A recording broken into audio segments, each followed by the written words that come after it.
Hi, I'm Don James, and welcome to Portrait. My guest today is Lorrie Boydston. Lorrie is an abstract artist who uses acrylic, textured paper, and mixed media. Her work incorporates objects and inspiration that she finds in the world around her. I recently sat down with Lorrie to talk about her art and life. This is Portrait.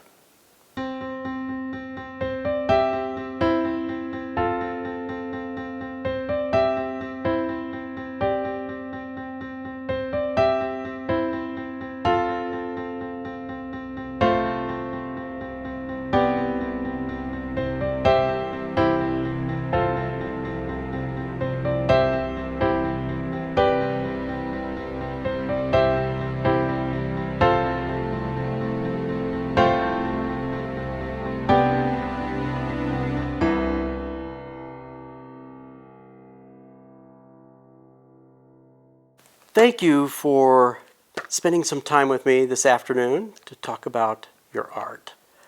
So you are an artist and also an art educator, Yes. correct? Which have you been doing longer? I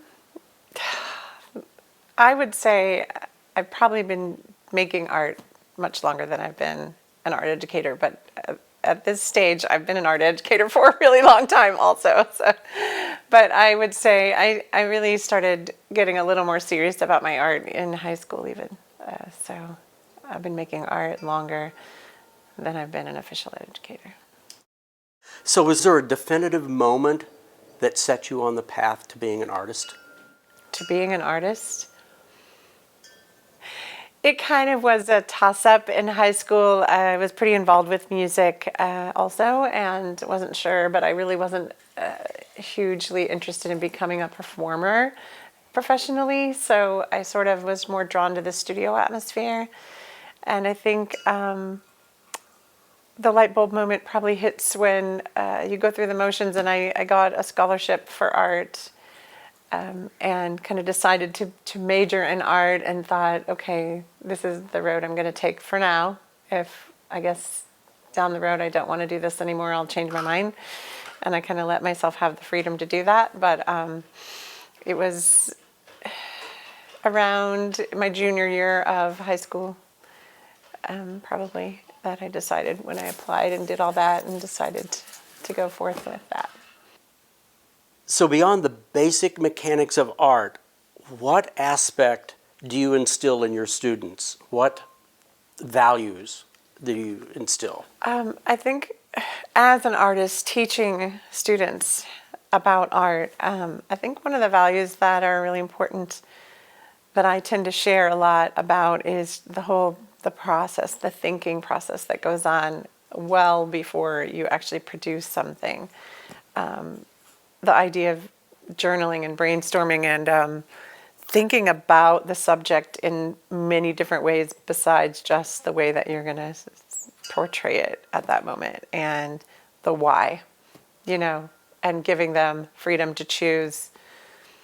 Maybe I'm telling them a technique that I want them to try, or a media I want them to try, so I'm telling them the how they're going to go about it, but yet what they're doing, sometimes having the choice, and then why are you choosing that? So it's everything from identity to just exploring the world in their way. Now your abstract work has a very geometric structure. I think you refer to it as a abstract grid. Yes. Versus the more chaotic abstract, which is just splashes of color here and there. My abstract work not being chaotic is interesting because I hadn't really heard it put exactly like that. But abstract work isn't always chaotic. And this being inspired by the grid and inspired by the repetition and the redundancies in architecture is why I even use the grid, and that underlying structure is kind of important. But I found as I make the work in a grid-like fashion, even if it's a loose grid or a more of a not so regular rhythmic kind of grid, the I don't know, the cadence and painting that, and it's sort of a nice, gratifying, I don't know, almost meditative, if you want, if you will, way to paint. And when I discovered this whole idea, I ended up taking a piece of that underlayment from sod and just laying it down. And to me, the whole act of just repetitively painting inside those little squares kind of gave me a real sense of just peaceful, meditative act. But to me, it also mimicked the idea of the redundant colors and the redundant architecture. So it's that. And I think as artists, or myself, I enjoy just producing order out of, something. And that's just over and over again gratifying. So How do you decide what media to use for each work?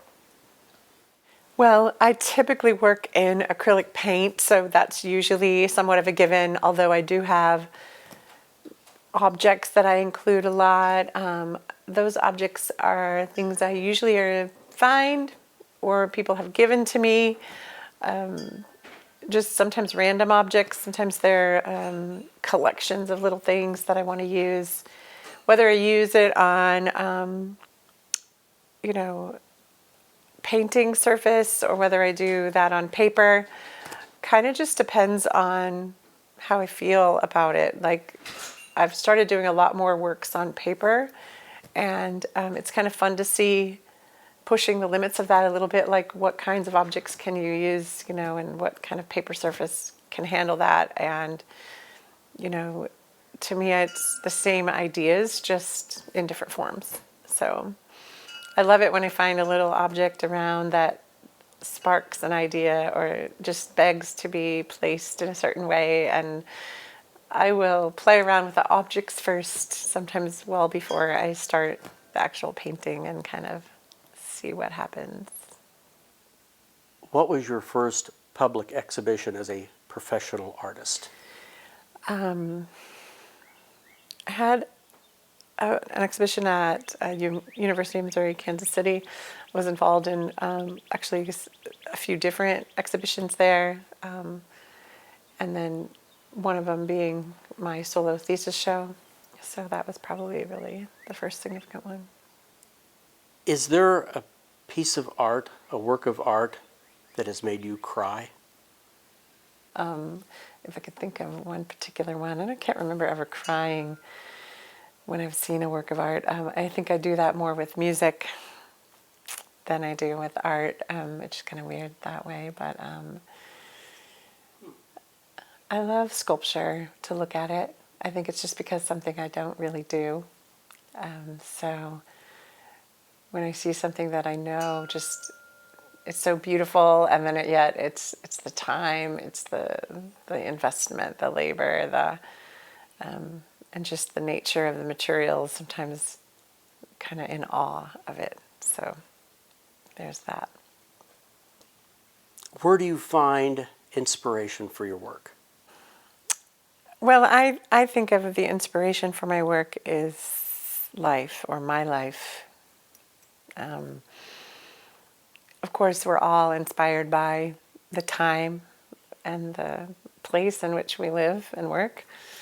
The people that we meet, of course, also the conversations you have, all that also inspires. But it's really the way that you examine your own space and examine your subject matter that inspires you to have the work take the form it does. So I think being in the space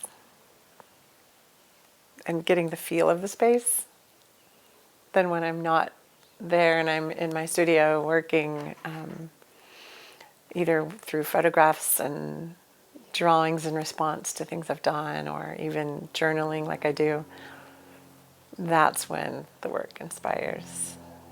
Yeah. Where do you find beauty in the world? For sure, nature. I can just sit and stare at water for hours. It could be anything, a lake, a river, even a little creek or, a little waterfall. There's something about the ambience and the peaceful sounds that come with that. Rocks. I don't know what it is about rocks. I just love the colors and the textures and, yeah, nature. What is the hardest part of what you do? The hardest part of what I do, marketing. I don't The know. business end of Like the business end of things. art. Putting yourself out there. Pretending that people give a damn about what you do, Trying to, I don't know, package it somehow for others when that's not really why you do it. So what is the easiest part of what you do? The easiest part is thinking about the work and making the work, and that's the part you want to do. You want to be inspired, and then you want to make stuff, and you want to play around with materials and tinker around in the studio all the time you have. That's the easy part. It's get what to do with it all when you're done. What is the best advice you've ever been given? The best advice. It's probably to just paint for me. Like try not to worry about everyone else or what everyone else will think about it or what everyone else wants, and just paint for me. It is kind of funny how when you start to think, okay, should I do this or should I do it? And like you can't re-ask, and you kind of just have to make it what comes to you. Throw it out there. Some things to get thrown away or burned or cut into pieces or torn up. So have you actually physically burned Oh, hell any of yeah. your- I think every artist has. It's kind of like, how many photographs have you dumped? What we see isn't everything we make, right? I think true. like everything an author writes isn't something they would share, put out Not there. every word sticks to the page. Something like that. Yeah. Yeah. How do you know when a work is done? Yeah, that's a hard question. I find the more I've painted, I think it was harder in the beginning to know when it was done. Now I feel like you get sort of this little aha, oh, okay, I better leave that part alone, and then I walk away. And then when I come back, if I just go, yeah, that's it, I know it's done. If I'm like going, oh, no, wait, with that, like there's something I got to fix. You can overwork things for sure. And then I'm like, usually when that happens, I've overworked it, and I have to let it sit, come back, and I'm like, nope, it's still gonna work. So I just completely like redo something, because it's like been overworked, but then I end up having to like totally change it up. There's really the best thing is just for me is to think it's done and then let it be and walk away.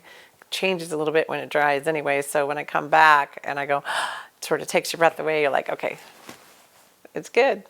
Yeah. Well, it may not be good, but it's done.